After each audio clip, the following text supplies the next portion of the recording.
faith, trusting God for what you need, for satisfying your longings, faith is directed towards whom? God. Faith, this is such a beautiful thought. Faith is rich because of what? What's it got? What's faith got? It's got God.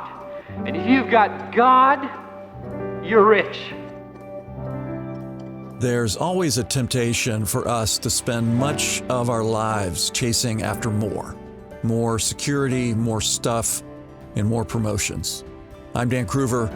In this episode of Light and Truth, John Piper takes us to a story Jesus told in Luke 12, verses 13 to 21, to show us where true riches are actually found. This message was originally delivered at Bethlehem Baptist Church on Sunday evening, February 27th, 1983.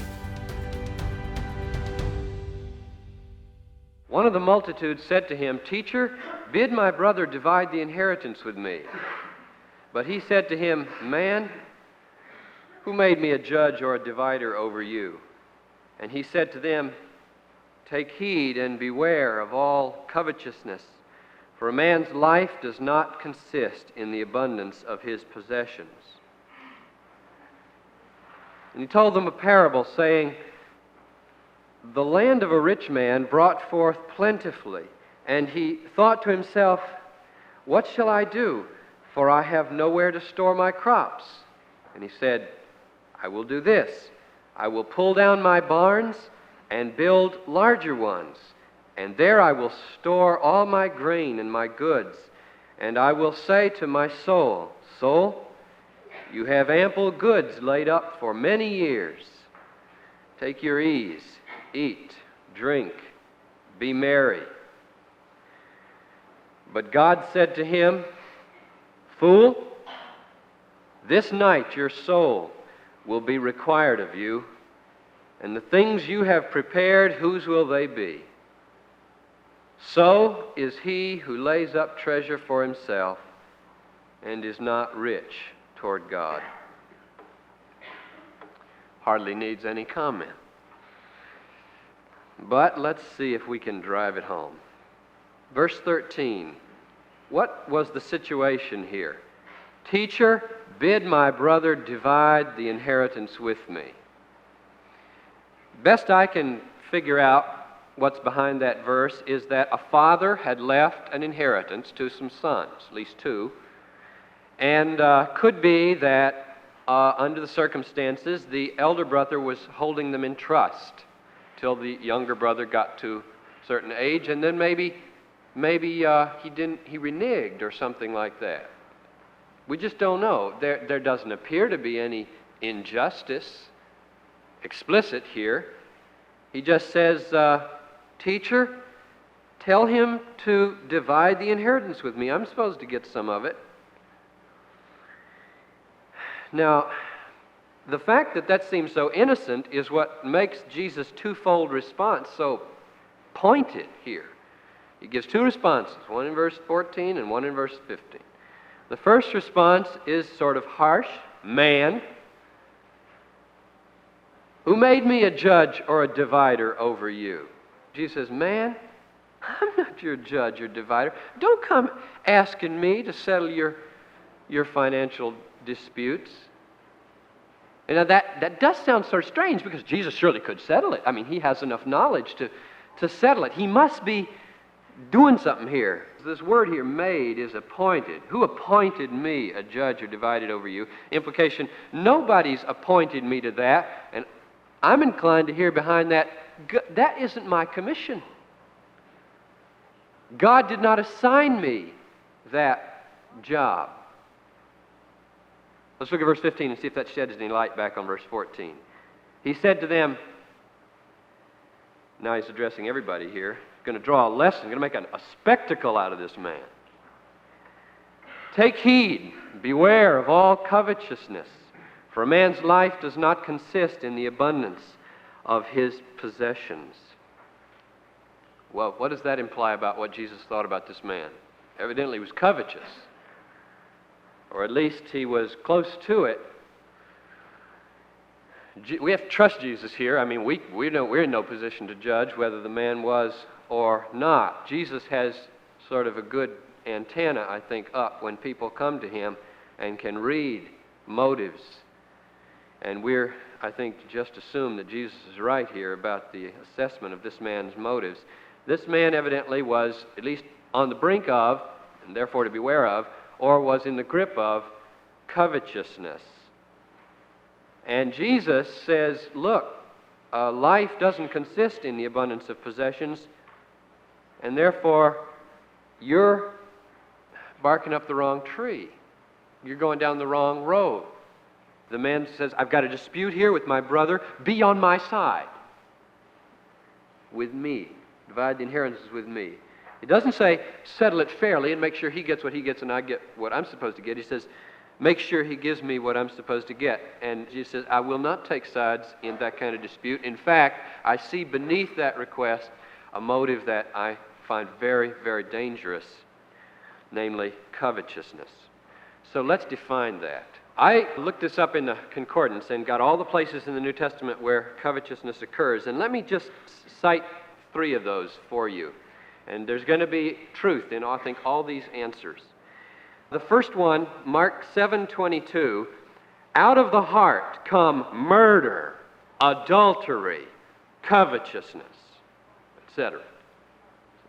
Interesting bed partners for the word covetousness, right? 1 Corinthians 6:9. I wasn't going to mention this because the word coveter instead of covetousness is used. A coveter will not inherit the kingdom, according to 1 Corinthians 6:9. In 2 Corinthians 9:5, there's a really interesting one because it says in 2 Corinthians 9:5, Paul writes to the church and says, I want you to have a gift ready for the poor people in Jerusalem so that it comes not from covetousness, but from a free desire to bless. A gift that comes not from covetousness. That must mean that covetousness is not only a desire to get what someone else has, but a desire to keep what you ought not keep. Which would include, I think, these other 2 answers. If you have a lot, occasion comes to give to the saints in Jerusalem, and you give begrudgingly, or like Ananias and Sapphira gave, you are a coveter, right? Here's the last text. Colossians 3:5 says to avoid covetousness, which is idolatry. Colossians 3:5 defines covetousness as idolatry. Therefore, here's a definition I want to try on you. Coveting is wanting something that you do not want for God's sake, but for yours only. Coveting is wanting something that you do not want for God's sake, but for yours only. God is out of the picture. Or let me try another one.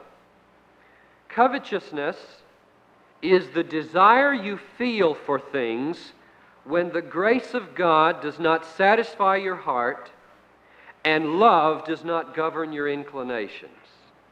That's a little more complex. Let's try it. Read it again. Covetousness are any of the desires you feel when grace is not satisfying your heart and love is not governing your inclinations. You see, there are some desires, I think, that we have what others have which aren't bad. If they are motivated by godliness, that is, a desire to love, and are not in conflict with a hearty desire or a hearty reliance upon the grace of God in our lives. Now, you want to give me some feedback to that definition? Is it saying too much, too little? The first definition seemed to be so cut and dried. Coveting is wanting something that you do not want for God's sake, but for your own. As if our desires were always that neatly desire, this is always clearly for God, and this one's clearly for me, and this one's wrong, that was right. We are creatures of very mixed motives, so yes. And when Jesus said, beware of all covetousness, see, he says, yes, that's the way you are, and root out every little fiber of it from your affections. That is the 10th commandment, you all know, thou shalt not covet. So if anybody ever tells you that the 10 commandments only have to do with behavior, well, there's a place to start. The 10 commandments are very radical because covetousness is thou shalt not covet is the most radical command you could ever lay on a person. Because it goes right to the root of desire, which we feel we have so little control over. And it says, don't have certain desires. They are wrong. What's the reason given in the verse itself why we shouldn't have covetousness in our hearts? Why we should guard against it? For a man's life does not consist in the abundance of his possessions. Isn't that reason that if your desires are running after things, because you are not satisfied by the grace of God and you are not angling to love other people all the time, then you are going after something that produces only death and not life. Life does not come from things. There's the great lie of America. Materialism. Life does not come from things, no matter what the newspapers and the magazines and television say. It's the great lie of prosperity. The gist that I get here, and I just commend it for sort of a total assessment, is in verse 14, his first response to this man is, I'm not going to get involved with you. That's not my role here on this earth. And then verse 15 makes the positive statement, my role is to tell people where to find life. To guard people from going after things that kill, rather than trying to help people get what they should have. All right, let's go to the parable now. Why does Jesus call this man a fool? That's the key question. Because when it says in verse 21, so is he who lays up treasure for himself, that so means what? I think it means fool. See? But God said to him, fool, you are a fool. This night your soul will be required of you, and then who will the things be that you've laid up? So, and I don't think he means death, because everybody's going to die. So it must mean fool. So, fool is everybody who. Now, specifically from the parable, why did he call this man a fool? He apparently thinks, here's the key contrast, soul, you have ample goods laid up for many years. Sheesh. What a dummy. God comes to him and says, tonight, that's how much you've got laid up. You got about 8 hours. Okay, so he's living in a make-believe universe that says there is security for the future in bigger barns. Now, look at this. He thought to himself, what shall I do, for I have nowhere to store my crops? And he said, I will do this. I will pull down my barns and build larger ones, and there I will store all my grain and my goods, and I will say to my soul, you have ample goods laid up for many years. Take your ease, eat, drink, and be merry. So this was no surprise, see. He laid up treasure for himself. And that's a foolish man. Now, the world thinks that's a wise man. Average American thinks that's a wise man. Jesus says that's a foolish man. Jesus is not an average run-of-the-mill American. He is all the time counter-culture, or at least more often than we would like. This little word, where is it? Required. Your soul shall be required. That word right there is the Greek word apaiteo, which is used for giving back something that's been loaned to you. That word right there implies this man did not own his soul. Who owns his soul? God owns his soul. God owns your soul. He owns your life. Your life is a trust, is a loan for a few years. Is a loan, and God expects dividends. Here it comes. Rich towards God. God expects dividends on your soul. If you take your soul, your 70, and build barns for yourself, you are what do we call a trustee who does that? Who takes what you give him. He's an embezzler. You're an embezzler. Isn't that the word? If you take a trust that's been given you to use for the purposes of the person, and you just go out and spend it on yourself. The way you invest a soul, that's the big question here, has to be raised. What does rich towards God mean? Let me make a suggestion. It can't mean, I don't think, giving God riches, making God rich. He owns it all. He owns your soul. So if He owns your soul and He's loaned it to you, and He owns all the cattle on 1,000 hills, how do you make God rich? Or how do you get rich towards God? Here's the way my mind went about trying to answer that question. The opposite is laying up treasure for yourself on earth. That is described as folly here. Thus, foolish is the man who does that. So the opposite of being rich towards God is acting like a fool. And the fool was basically getting his security from things. Where should he have been getting his security from? God. What word do we use to describe getting your security from God? Faith. Faith, trusting God for what you need, for satisfying your longings. Faith is directed towards whom? God. Faith, this is such a beautiful thought.